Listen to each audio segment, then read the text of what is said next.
Now that we're approaching winter, the days are getting shorter and shorter. And because of that, I'm finding myself going out to Railfan at night a lot more often than during the daytime. And that was certainly the case on November 14th. Not because I couldn't go out during the day, but because at night was an absolutely insane string of trains that was coming through. NS 269 had NS 4000 trailing second, and CPKC 2231 had CP 7015 as solo lead. 269 came into Elkhart way before 2231, however, it had to stop for a crew change and sat there for a solid 2 hours, allowing 2231 to catch up. Since the two trains were so close to each other, I knew that I would be able to see both on the same trip, and that's exactly what I attempted to do. 2 special units in one night was just too good for me to pass up. So as soon as 2231 left Elkhart, I headed to the depot. And almost immediately after I got there, I saw the westbound headlights of 269, with the beautiful sight of NS 4000 trailing third behind 2 fellow C6Ms.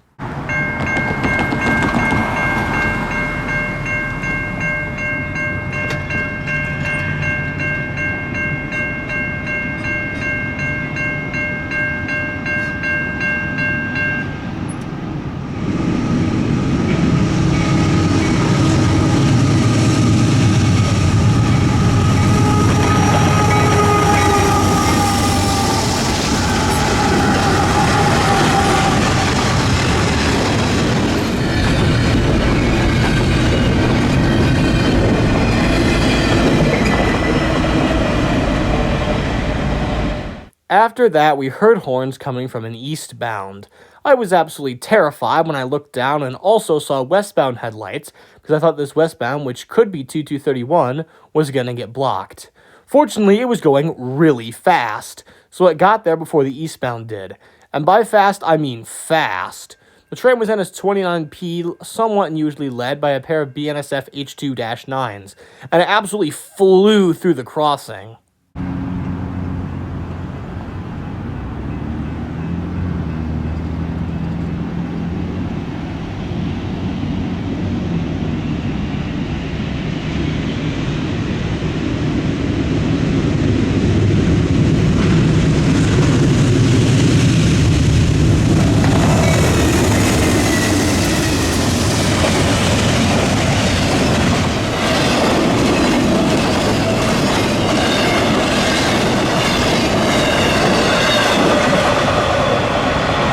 The eastbound then promptly showed up very soon after, which turned out to be NS22M with C6M junk.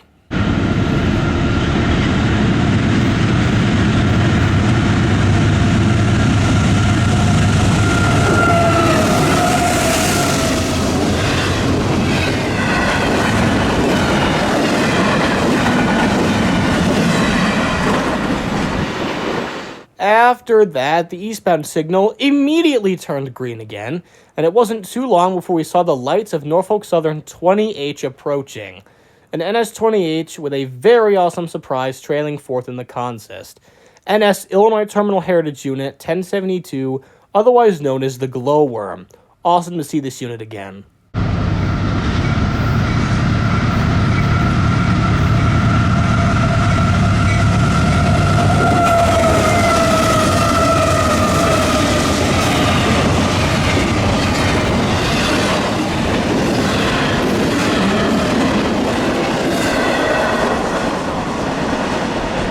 Now, the observant among you might have noticed that a light turned on when the train went under the overpass.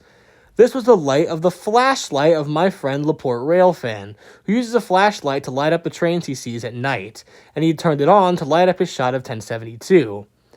He promptly joined me at the crossing shortly after catching 1072 because apparently the people at the depot homeless shelter kicked him out, just in time for the westbound headlights of CPKC 2231 to show up, and give us both the glorious sight of CP 7015, one of the 9 maroon and gray ST70 ACUs. You know, these are my favorite engines of all time, so as I said before, this is a catch I was not gonna miss.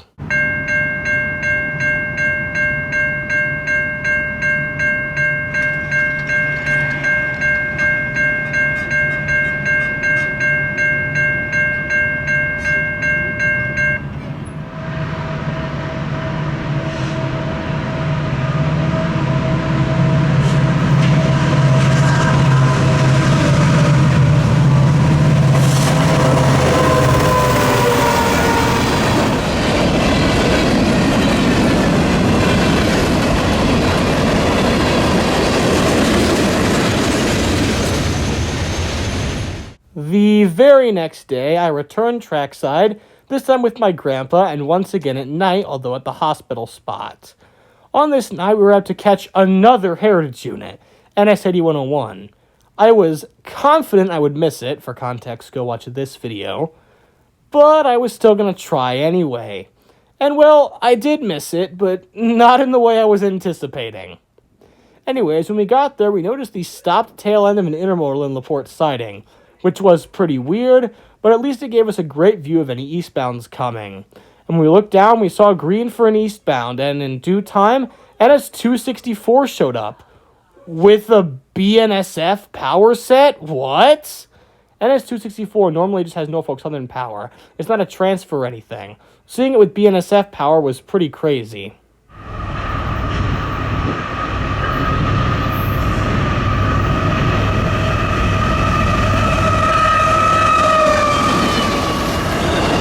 And even after seeing the awesome BNSF engine leading, which is on its own rare, the BNSF power set just had to get better because the mid-DPU was an H1-9.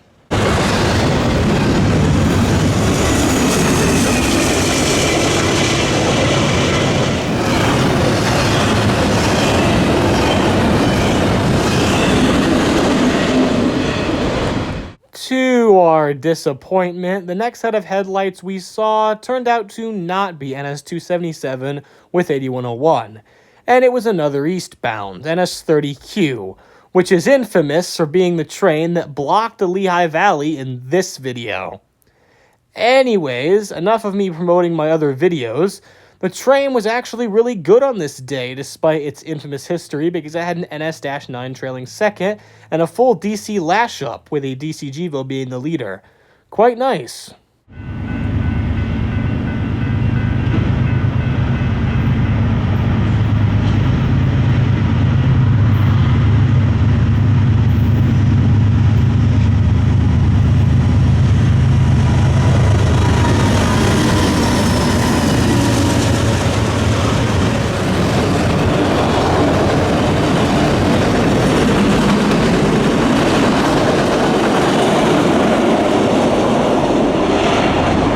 And then, finally, after an hour and a half of waiting, we saw our first westbound headlights, which were, in fact, NS-277 with NS-8101.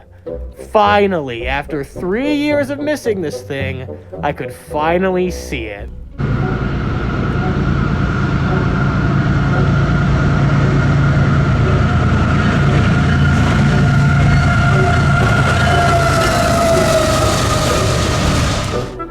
Except not quite yet, because 8101 wasn't the leader or trailing. It was in fact one of the two mid-DPUs, alongside an interestingly numbered AC-44 number 4444. However, just as the lights of the DPUs came into view, a light started reflecting off of the control point.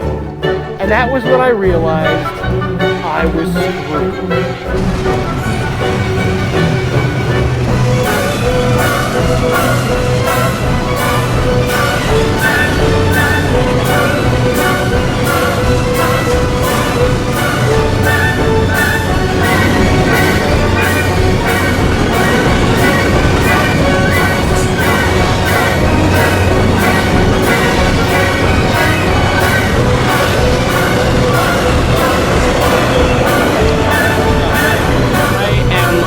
Utterly lost for words.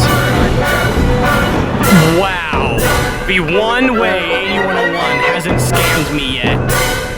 That happens. What, that just ruined my whole day.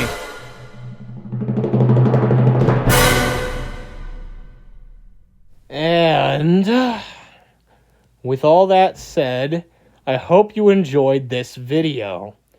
Make sure to catch those units while you can, especially the ones that don't get blocked. Again. Ugh! Can you tell I'm frustrated? Anyways, see you in the next video.